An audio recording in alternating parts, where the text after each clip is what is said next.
Hey, yo, what is up, guys? This is Joker Gasti checking in. Welcome to the brand new section of our channel. This is called Crick Spy, aka Joker Guy, and this is the episode number 1. और इस episode में हम बात करेंगे India versus Bangladesh के warm up match की. India versus Irish दी mighty Irish, जिसका 5 जून को मैच है जिनके साथ, उसके बारे में बाबर आजम ने इंग्लिश में कुछ गुफ्तगू कर ली है, उस पर भी कंट्रोवर्सीज हो रही है. उसके बारे में भी बाकी मैचेस भी हुए हैं. Papua new Guinea versus West Indies हुआ है, नामीबिया और ओमान का मैच हुआ है. इन सब की बात करेंगे. कुछ प्रेडिक्शंस लेकर आऊंगा, वो भी बताऊंगा. कुछ तो पूरे हो चुके हैं पहले ही, बट हाँ, बाकी जो बचे हैं वो जरूर बताऊंगा. सो पहले बात करेंगे हमारे देश, हमारे वतन इंडियन क्रिकेट टीम की. तो पहला मैच हो गया था हमारा बांग्लादेश के खिलाफ. वार्म अप मैच था जिसमें कोहली साहब को रेस्ट था, which was justified. I don't know why, but yes. पहले तो मुझे कोई ये बताए कि बांग्लादेशी टीम कभी परफॉर्म क्यों नहीं करती है. उनके फैंस आप देखें, पता नहीं क्या टाइगर, चिंपैंजी, लायन, जो भी होता है सब कुछ बन के आते हैं, चीखते हैं, चिल्लाते हैं, रोते हैं, हंसते हैं, बट मजाल हो कभी भी बांग्लादेशी टीम परफॉर्म कर दे. कोई इंटेंशन नहीं था, कुछ नहीं, पूरा मैच ऐसे रद्दी में बहा दिया. आराम से इंडिया जीती है. बट मैं दूसरी टीम को क्या बोलूं, जब हमारी टीम में कुछ सितारे हैं जो कि बिल्कुल परफॉर्म नहीं कर पा रहे, एंड उनके बारे में मैं जरूर बात करना चाहूंगा. नंबर 1 पर आएंगे हमारे संजू सैमसन. आपको क्या हो गया है? आप जब भी नीली जर्सी पहनते हैं आपको पसंद ही नहीं आती. मतलब ठीक है, फिर भी मैं कहूंगा कि चलो 7 गेंदें खेली, शायद और खेलते तो कुछ हो जाता, लेकिन वही तो हम आपसे रिक्वेस्ट कर रहे हैं, थोड़ी और गेंदें खेलकर कुछ और रन बना दीजिए ना प्लीज. बट उनसे भी ज्यादा मैं दुखी हूं हमारे दुबे से. क्या हुआ है आपको? चेन्नई की जर्सी में आपने जो छक्के मारे थे, ओए होए, कहां चले गए वो छक्के? आपको कोई बताना भूल गया है कि आप कंचे के नहीं क्रिकेट के प्लेयर थे? आपको कोई बताए प्लीज. मैनेजमेंट आपसे रिक्वेस्ट है कि आप उन्हें बताएं कि आप सेलेक्ट हो गए, आपको परफॉर्म करना है. वार्म अप मैच जिसमें पूरी दुनिया की नजर इस चीज पे होती है कि कौन परफॉर्म करेगा, कौन खेलने आएगा. वहां पर उन्होंने बढ़िया से 16 गेंदों में 14 रन और 17 गेंदों में 14-15 रन मारकर बिल्कुल ही गिफ्ट किया है विकेट अपना. और क्या बोले उनके बारे में, होप सो मुझे तो नहीं लगता, बट उनको मौका मिल जाए शायद इंडियन क्रिकेट टीम में इस वर्ल्ड कप में. मुझे वैसे उम्मीद नहीं है क्योंकि हार्दिक पांड्या बिल्कुल फिट है और क्या छक्के मारे. ये देख लो, ये कंट्रोवर्सीज दिमाग में है. मुंबई इंडियंस के साथ जो चीजें हुई वो फैमिली मैटर है, कितनी चीजें हैं, लेकिन बॉय ने जो छक्के मारे, वाह, मजा आ गया. अब बात कर लें हमारे ऋषभ पंत. ओहो, क्या कमबैक था.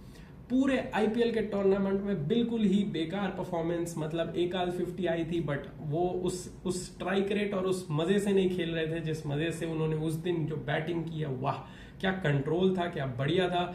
हमें नंबर 4 का बैट्समैन मिल गया है.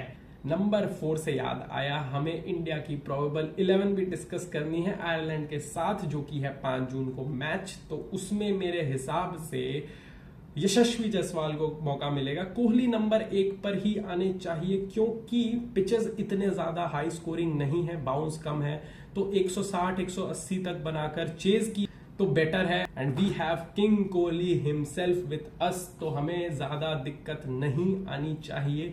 इसलिए मैं कहूंगा कि शुरू में हमें वो अप्रोच रखना चाहिए जो सनराइजर्स ने आईपीएल में रखा था कि यशस्वी और रोहित जैसा 2023 वर्ल्ड कप में खेले थे, वैसा ही वो खेले.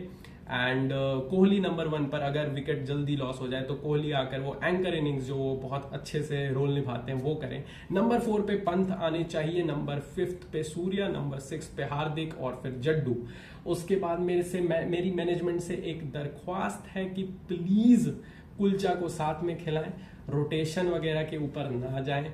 कुलचा साथ में खेलेंगे, दे विल परफॉर्म. बुमराह को जरूर, मतलब मौका क्या, बुमराह तो खेलेंगे ही. एंड लास्ट पेसर जो मैं कहूंगा वो मेरे हिसाब से अर्शदीप होने चाहिए, क्योंकि एक लेफ्ट आर्म सीमर का इनके पास वैरायटी मिल जाती है, which is a very good thing. But या हम सिराज के साथ भी जा सकते हैं। तो ये थी मेरी प्रोबेबल 11। आपको क्या लगता है कमेंट में आप बताइएगा। और अब हम बात कर ले हमारे वर्ल्ड कप के बाकी मैचेस की। पहला मैच हुआ यूएस वर्सेस कनाडा, मतलब आप बताएं mighty US versus mighty Canada, और आपस में वो भिड़े हैं। इनकी टीम में निहायती कोई एक इंसान नहीं है जो उस कंट्री को रिप्रेजेंट करता है। कनाडा में तो एक भी नहीं है, यूएसए में 2 हैं। यूएसए की टीम में 4 इंडियंस हैं, 2 यूएस के हैं। मतलब ये क्या ही कोई करिश्मा है कि भाई वहां के प्लेयर्स खेल ही नहीं रहे, लेकिन जिन्होंने मैच जिताया वो यूएसए के खुद के प्लेयर हैं। एंड उनसे भी मुझे लगता है किसी ने बेसबॉल छीन कर बल्ला पकड़ा दिया, इसलिए वो भी खुंदस में आकर उन्होंने इतने रन मारे हैं। उन्होंने 10 छक्के मारे हैं एंड रिकॉर्ड चेज हुआ है। मैं एक बात मेरी नोट कर लो, इस वर्ल्ड कप में बहुत रिकॉर्ड्स बनेंगे, क्योंकि बहुत सारी मिनोस टीम है, जो छोटी मोटी टीम्स हैं, ये आपस में खेल के एक दूसरे के साथ रिकॉर्ड्स बनाती रहेंगी, जैसे कि वहां पर 3rd सक्सेसफुल रन चेज हुआ। उसके अलावा आज एक मैच हुआ है ओमान वर्सेस नामीबिया का, वो भी सुपर ओवर तक चला गया। वो भी तीसरी बार ही हुआ है किसी भी वर्ल्ड कप, मतलब T20 वर्ल्ड कप में तीसरी बार ही हुआ है। सो वो भी एक रिकॉर्ड था। और नामीबिया के डेविड वीजे, ओहो, कल तक ये साउथ अफ्रीका की तरफ से खेलते थे, आज नामीबिया में जाकर क्या मारा है। सुपर ओवर में 21 रन मारे हैं और ओमान के पास कोई चांस ही नहीं था, आराम से वो जीत गई। 2 उन्होंने बॉलिंग बहुत अच्छी करी ताकि वो 106 रन डिफेंड कर रहे थे and they almost defended it. But इस गेम का रिजल्ट ये है कि नामीबिया ने ओमान को हरा दिया है। बात करें पपुआ न्यू गिनिया, जो मेरी फेवरेट टीम है, मैं पपुआ न्यू गिनिया, इंडिया के बाद मैं किसी टीम को सपोर्ट कर रहा हूं तो मैं कर रहा हूं पपुआ न्यू गिनिया को। पपुआ न्यू गिनी का मैच था वेस्ट इंडीज के साथ। गिन के 4 लोग देखने आए थे, स्टेडियम पूरा खाली, कोई इंटरेस्टेड नहीं था मैच में, कुछ भी नहीं था। एक टाइम के लिए तो वेस्ट इंडीज थोड़ा स्ट्रगल भी कर रही थी, बट दे वॉन इट, क्योंकि रन्स ही बहुत कम बनाए थे पापुआ न्यू गिनी ने। मैं गारंटी देता हूं पापुआ न्यू गिनी का नाम किसी बिहारी ने रखा है। ये हो ही नहीं सकता कि किसी बाहर वाले के दिमाग में आया हो कि पापुआ न्यू गिनी रखते हैं, हो ही नहीं सकता। ये कोई बिहारी गया है पपुआ नाम का, उसने यहाँ पर नाम रख दिया है अपना। अब हम बात कर लेते हैं हमारे पड़ोसी मुल्क के कप्तान बोब्जी द किंग के बारे में। उन्होंने जाकर मिस्टर 360 AB डिविलियर्स के साथ गुफ्तगू में कुछ इंग्लिश में कम बातें की तो लोगों ने जज करना शुरू कर दिया। जी बिल्कुल ही घटिया बात है मेरे हिसाब से ये, क्योंकि वो क्रिकेट के हिसाब से जाने जाते हैं, तो उनकी इंग्लिश कैसी है इस पर तो उन्हें जज नहीं करना चाहिए। पर हमारी वही है ना, छोटी सोच है, हम बाहर नहीं निकल पाते हैं तो हमें लगता है कि हाँ मतलब कोई इंग्लिश नहीं बोल रहा तो वो बड़ा आदमी नहीं है। ऐसा नहीं होना चाहिए हमारे से। यही दरख्वास्त है मेरे भी व्यूअर से कि हम ऐसी थिंकिंग ना रखें, क्योंकि इंग्लिश हिंदी ये सब लैंग्वेज है जो जिस आर्ट में बड़ा है, आर्टिस्ट की कदर होनी चाहिए, ना कि वो क्या कौन सी लैंग्वेज यूज करता है, कैसे बोलता है। ये सब एक छोटी मोटी चीजें हैं। मूव ऑन करके अब हम आ जाते हैं अपनी प्रिडिक्शंस पर इस वर्ल्ड कप की। देखो तो सबसे पहली प्रिडिक्शन जो मैं बोलने वाला था वो आज पूरा हो चुका है, विच वॉज कि सुपर ओवर हमें इस वर्ल्ड कप में देखने को जरूर मिलेगा। बट मैं अभी भी होपफुल हूं हमें एक और सुपर ओवर देखने को मिलेगा।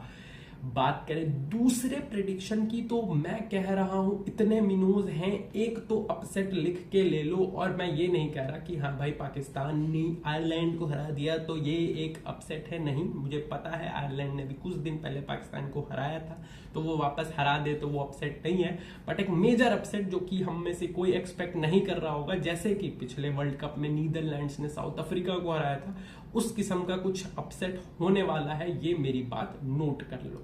इस वर्ल्ड कप में 4 छक्के भी लगेंगे एक ओवर में, ये भी बात पक्की है, लग चुके हैं। बट वो वार्म अप मैच था, निकोलस पूरन ने मारा था। मैं कह रहा हूं जो मैचेस शुरू हो चुके हैं इन मैचेस के बीच में ही किसी एक ओवर में 4 या फिर मैं तो कह रहा हूं 5 छक्के जरूर लगेंगे।